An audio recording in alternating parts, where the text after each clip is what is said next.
25 deep sea creatures, presented by IP Factly.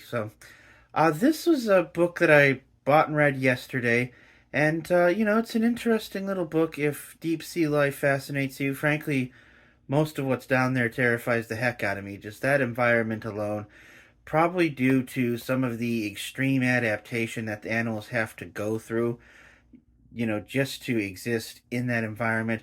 I mean, you just look at some of these specials that you see on National Geographic and all that, and I mean, I understand, everything's adapted to its niche and all that, but at the same time, it's definitely nightmare fuel.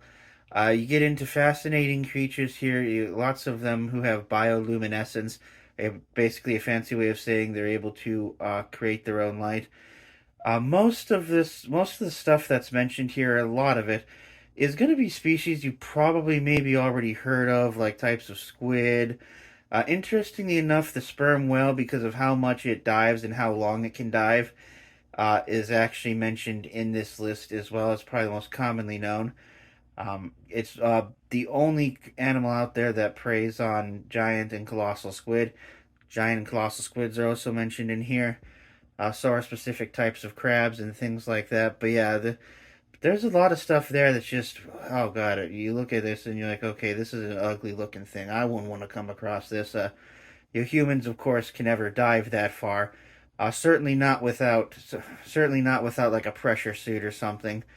So, I didn't know. I think it's the wolfish eel, a wolfish eel. That's its name. That can dive the deepest of all the animals. And then there's some growths and stuff like that that are around heat vents.